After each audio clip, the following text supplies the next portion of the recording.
Most egy másik megvilágításban folytatjuk utunkat. A magyar szerzetesi hagyomány és a kopt lelkiség kapcsolódásáról fogunk hallani. Fogadják szeretettel Györfi Szabolcs atyát, a pálos rend képviseletében, aki elhozza nekünk a magyar pálosok és a kopt kereszténység közötti történeti és lelki kapcsolat különleges aspektusait. Én szeretnék Jusuf atyához kapcsolódni egy kicsit most.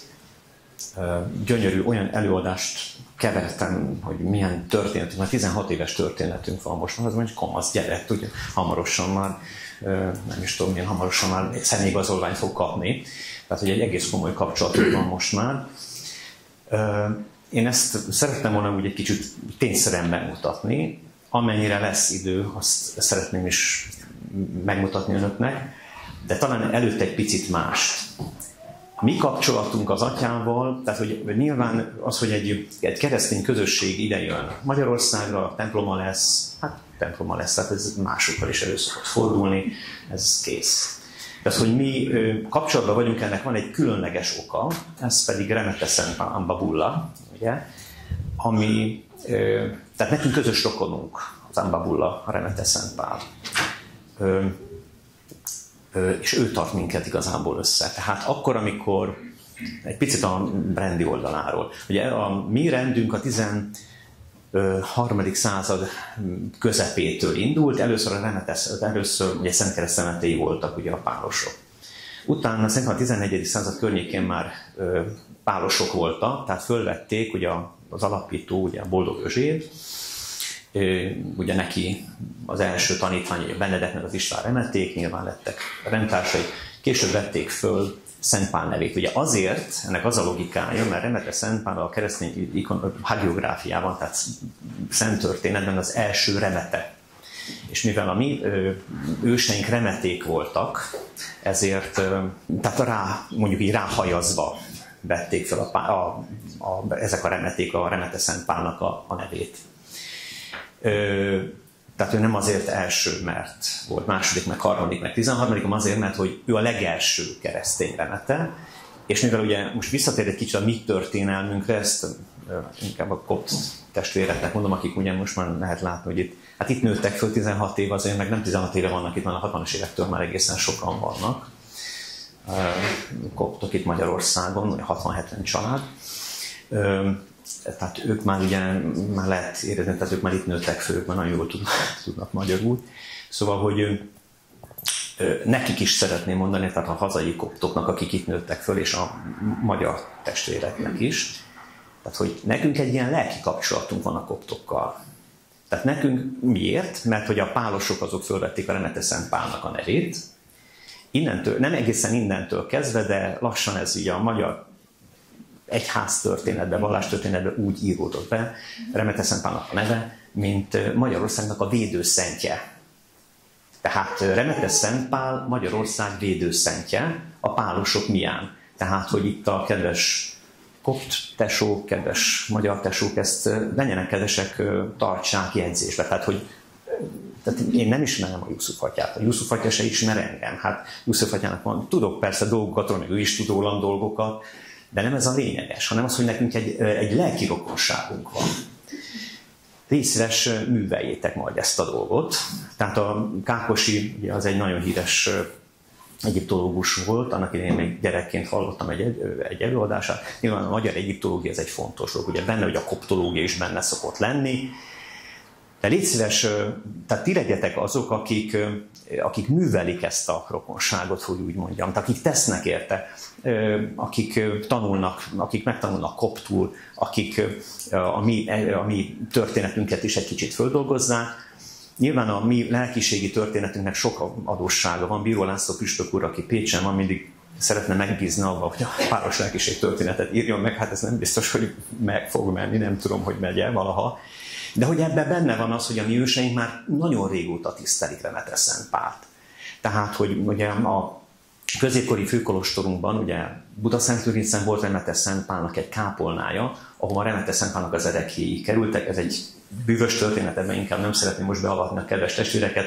Ha sikerül, akkor befogom, ha meg nem, akkor nem. de lényeg az, hogy már ez ott elindult. Nagyon megindító például a 18. század nyomtatott könyveket látni, van egy Triumphus Paul nevű pálos könyv, és ugye ez a Versegi Ferenc, Ányos, Pál, Virág, Benedek, ugye ez a kör nagyjából.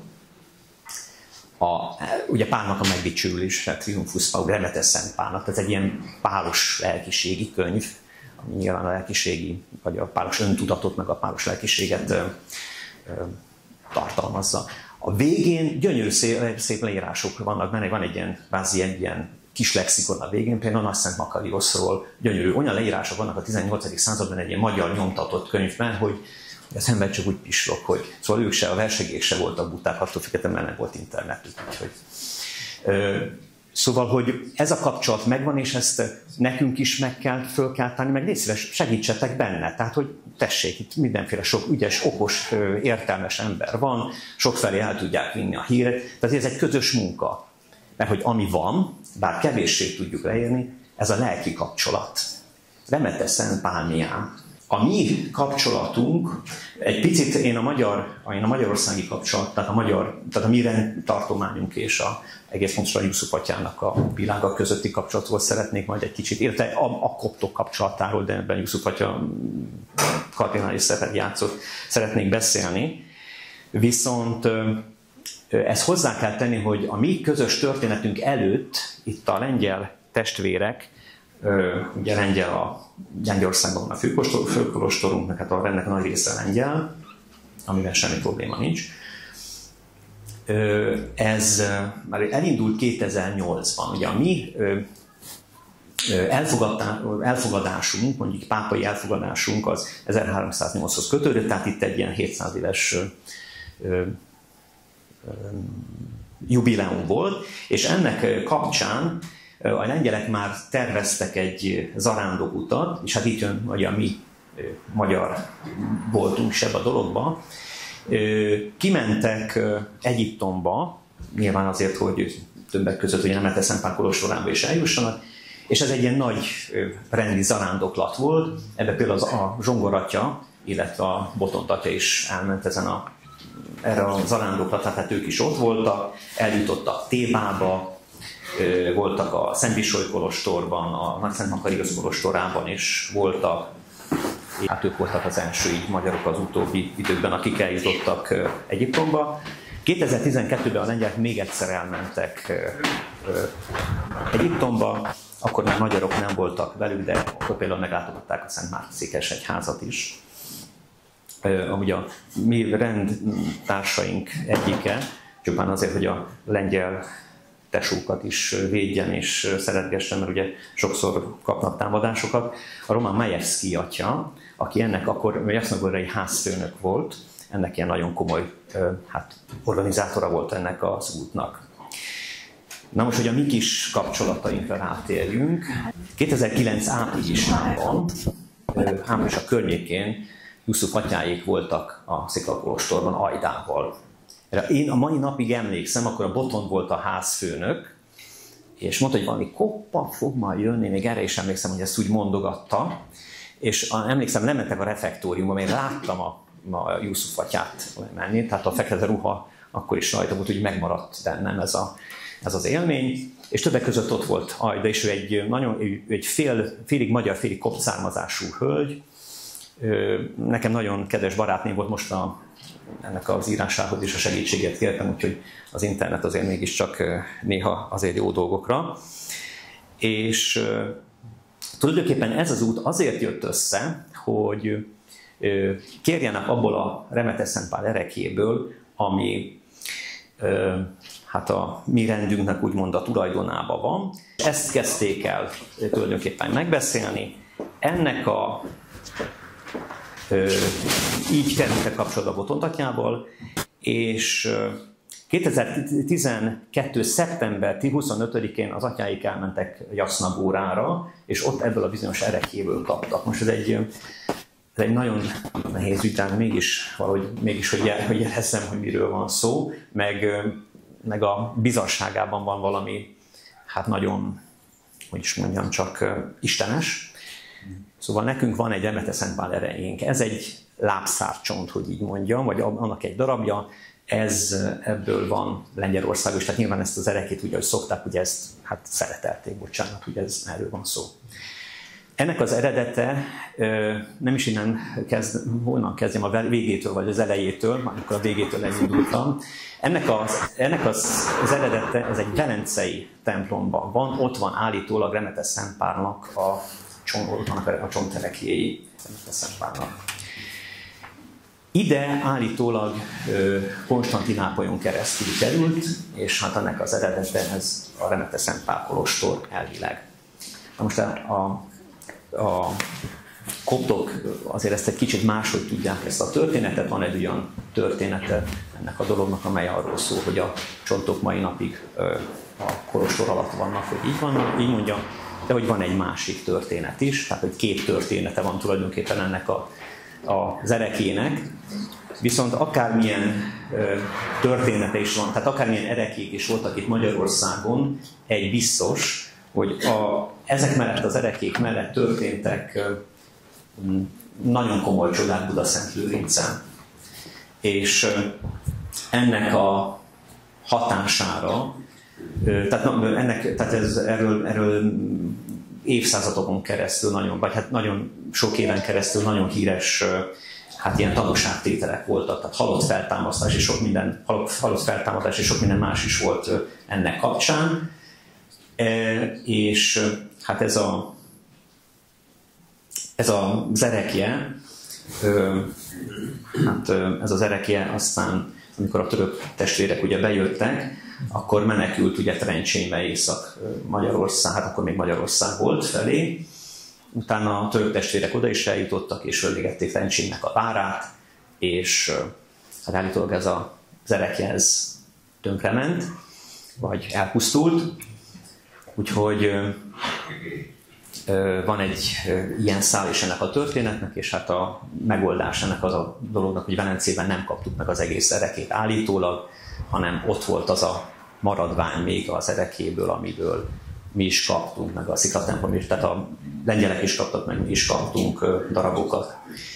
Úgyhogy itt több története van ennek az erekének, én ennek a mélységeiben nem szeretnék belemenni, ennek talán nem is ide tartozik ez a dolog, csak nehéz ugye nem, hogyha valamiről komolyan beszélünk, nehéz ezt ugye nem megtárgyalni ezt a dolgot. Akármilyen erekék voltak Budaszent-Lőrincen, akármilyen ereke is volt, ezek az erekék minket összehoztak. Egyrészt csodákkal dicsőítette meg Isten ezeket az erekéket, másrészt pedig a kopt közösséget velünk összehozta. Tehát ez a Remete Szent Pál ereke volt, ami miatt a koptok elindultak tulajdonképpen felénk, és hát én ezért nagyon hálás vagyok ezért Remete Szent Pálnak. Igen, tehát tehát a mi erekénkből kaptak a kopt testvérek is, úgyhogy ebből az erekéből is van nekik. 3 erekéltartót kaptak Lengyelországba, egyet kapott ugye Jusuf atya, az, ha jól tévedek, valahol ott van abban a szekrényben, ott előttem, valamelyikben ott őrzik a kopt templomon az erekéket, és az egyik az valószínűleg az. A másik pedig egy káirói Jusuf atya is kapott belőle, tehát Káiróba is került belőle, illetve a Remete Szent Pál kolostorba is került belőle. Úgyhogy hát van egy ilyen sajátos története Remete Szent Pál erekéjének. Tehát ez 2012-ben történt ez a dolog. Amúgy Román atya nagyon nagy tisztelettel emlékszik rám Jusuf atyára, nagyon nagy tisztelettel. Tehát amikor itt levelet váltottam vele, akkor ki külön hangsúlyozta, és most nem a párosok fényezésére szeretne ez a dolog, nem azt szeretném vele mondani, hogy próbálták nagyon nagy tisztelettel, mert nagyon nagy szeretettel fogadni a koptokat, illetve Jusuf atyát. Hát van ugye ez már a második szál ennek a történetnek, legalább 4 szála van. Ugye a harmadik szál, ez a mi történetünk, ez a Michaelnek, kedves feleségnek a történet, a Tímának a történet, meg az én történetem, ők 2009. augusztusában jelentek meg a sziklatemplomba, és bejelentették, hogy házasságot kívánnak kötni. Ugye itt megint ilyen nehéz dolgok vannak, mert tele van az egyház történelem ilyen nehéz dolgok, emberekből áll, és akkor mindig baj van velük, meg hülyeséget csinálnak, meg bocsánatot kell kérni, úgy gáz az egész úgy, hogy van. Mert sokszor el szoktak felejtezni az emberek, meg úgy számon kérik rajtunk, hogy esetleg nem istenek vagyunk, de nem vagyunk istenek. Na szóval a lényeg az, hogy tehát a Májkülő katolikus kopt, mi egy ortodox kopt templom vagyunk. Ugye megint ez egy nehéz dolog, ugye, hogyha ezt az ember ugye el akarja mondani, hogy erről miről van szó. Tehát a Jusuf atyáé, tehát van több nagy prekalcedóniánus egyház, ők nem fogadták el a kalcedóni sinatot. Ez egy nehéz dolog, hogy ez miért vagy miért nem, ebben Bizáncnak a hatalmi igényei is benne voltak, szóval ez egy hosszú történet. Lényeg az, hogy ők az ókeleti, a keleti ortodox egyházak, vagy az ókeleti kereszt ortodox egyházak teljesen joggal mondják azt, hogy ők a legrégebbi keresztény egyházak, ez így van. Ugye ez a kopt, a szír, az örmény, illetve az etiópok is, akik a koptoktól kapták ugye a kereszténységet. Nagyon szép, mert most Taladosz pápát láttam egy kopt és egy örmény egyházfővel mutattak be közös szent liturgiát a Szentmárszékes egyházban, igen. Nagyon szép és nagyon megható a dolog, majd fognak énekelni, itt nagyon készülnek a testvérek. Egészen másfajta világ, mint az ortodox, a nagy ortodoxoknak a világ, ugye az oroszok azok mindig ilyen nagy zenekar, ebben látszik, hogy mindig az európaiság, mindig azért törtetnek azért egy kicsit, szóval hogy is mondjam, hogy bennük van ez a nyugati tüske, és akkor szóval kicsit ők ilyen nyugatkompatibilis, egy kicsit ilyen nagy zenekari az oroszok. A görögök azok kicsit azok ősebbek, azok nagyon dinamikusan adják elő a dolgokat. A bolgárok egészen mások például. Nekem nagyon nagy kedvencem a bolgár ortodoxok, ez ilyen sötét, mély az ottani elővonásuk. Koptok, szírek egészen másmilyen két cintányérral sok mindent el lehet követni. Szóval a Májkülék, tehát ott az ő pápája, a Leó pápa, a Jusuf atyáé pedig a Tavadrosz pápa, de ettől függetlenül, ami a legfontosabb, ez a lelkiokosság, amire még vissza fogok kitérni 7 perc alatt, azért most nekem is most már csak annyi van, úgyhogy ez nehéz ügy lesz, de meg fogjuk csinálni. De szóval a már csak 5 percen van, hát nálam 7 van. Nálam 7 van, én mértem az időt. Én elejétől a végig mértem, bekapcsoltam az időt. Szóval sok mindent csináltunk együtt, azért majd a végére megpróbálok valami csattanót összehozni. Szóval engem nagyon megtisztelt a kopt közösség abban, hogy amikor a Pélasz templomat szentelték, akkor én is itt lehettem. Az atyáik jöttek hozzánk imádkozni, és egy nagyon szép dolog volt, augusztus 13-án éppen néztem vissza a videókat, úgyhogy ott volt, hogy Ajda is, és ez egy nagyon emlékezetes dolog volt, mert igen nagy igyekezettel jöttek az atyáik, és ez egy nagyon szép volt a dolognak, hogy nálunk imádkozzanak. Imádkoztunk azért a kopt ortodoxok és a kopt katolikusok, meg a római katolikusok is jól megférnek egymás mellett. 16. január 22-én együtt imádkoztunk a Szikla templomban, a keresztények egységét, a Lengyel Csaba, mint liturgikus munkatárs, és annak idején még a Vörös Búcsú testvér is benne volt ebben az imádságban, illetve az Áni Bulát atya is bennünk együtt imádkozott. Van egy ilyen egyiptomi istendicsőítés a Szikla templomban, egy ilyen című cucc fönt a YouTube-on. Na, hát ez annak az a rész, amikor a YouTube a József atyáik, tehát a Jusuf atyáik énekeltek. 18-ban, én 16-ban kerültem először Egyiptomba, a Várvölgyéváig csináltak egy zarándokutat, és mi annak a mellékútjaként jutottunk el a Remete Szent Pál kolostorába. Én megmondom őszintén, utána én már nem akartam Egyiptomba elmenni, mert hát nagyon finom a datója befő, de nem biztos, hogy nekem Egyiptomba a datója befót kell mennem. Viszont úgy voltam vele, hogy ne adj Isten, lenne zarándokút, én zarándokutat nem tudok szervezni, mindig kiváló segítőim voltak, akkor viszont elmenni. Így jutottunk el, és másodjára 18-ban Egyiptomba. Az első útnál is már sok segítséget kaptunk Tavadosz pápától, és ez a második úton ez abban kulminálódott, hogy ő személyesen fogadott minket Kairóban. Nagyon jó pofa. Csak azért még egyszer, hogy az emberek milyenek vagyunk, vagy milyenek nem, és talán valami slusszba én csak be fogok hozni a végére. Találkoztunk az egyik nagy ortodox görög, a nagy ortodox egyháznak a képviselőivel, a görög ortodox pátriárkával a Szent György templomban. Éppen mi elmentünk, és ő éppen jött, úgyhogy abban a nagy megtiszteltetésben volt rész, hogy találkozhatott velem, meg én vele.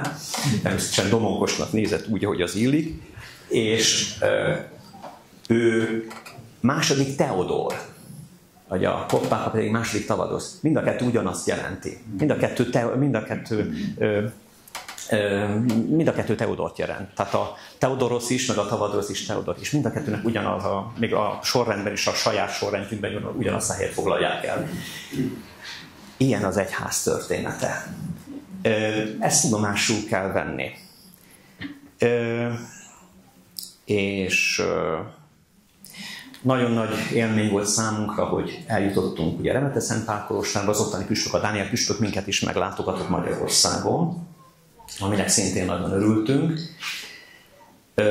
Olyan gyönyörű idézetek vannak a Magyar Kuriron, hogy majd elolvassátok a Russzákitól, vissza olvassátok majd el erről a látogatásról.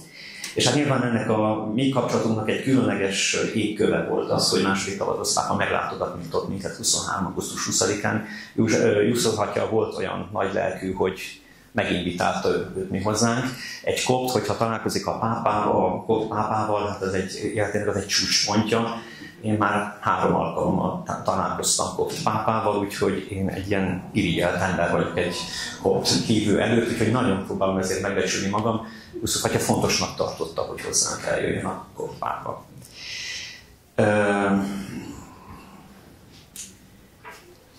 A slusszpoint szeretném azért meg elmondani, és akkor ebben én befejeztem. Nagyon szeretném volna egy olyan dolgot, egy olyan leszállítást csinálni, még pontos meg jó, remélhetőleg a fehér barátban majd ez szépen ilyen takra megjelenik majd.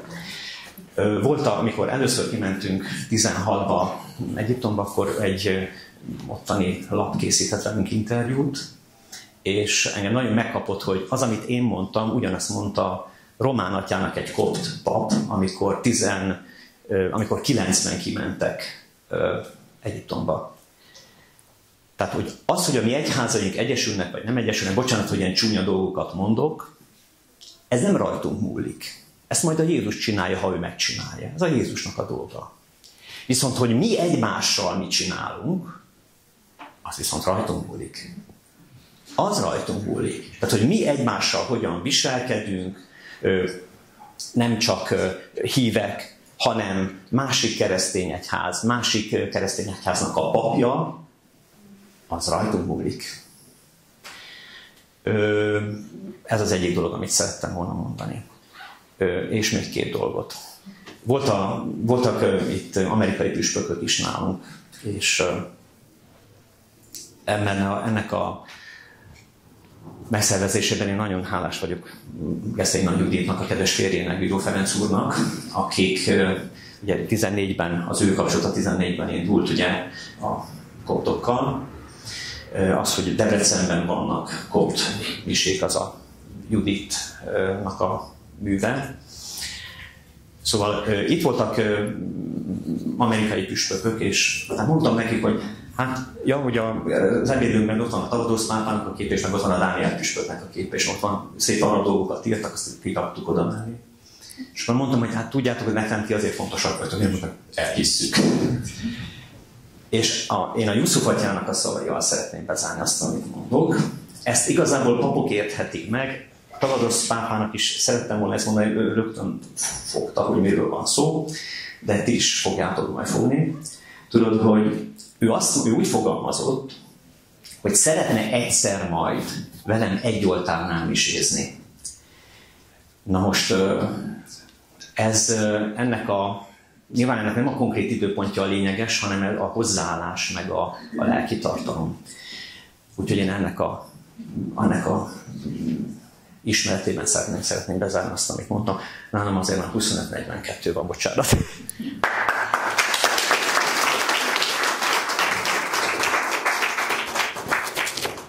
Nagyon szépen köszönjük Szabolcs atyának a gondolatébresztő előadást, amely új nézőpontokat gazdagította a mai napot. Mielőtt tovább haladnánk a mai utolsó előadásra, szeretnénk egy kis lelki elmélyülésre hívni önöket. Most hallgassuk meg közösen az első alhát, a Tajsori című kopt éneket, amely Isten dicsőségére és a jelenlét elmélyítésére szólal meg közöttünk.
Yeah.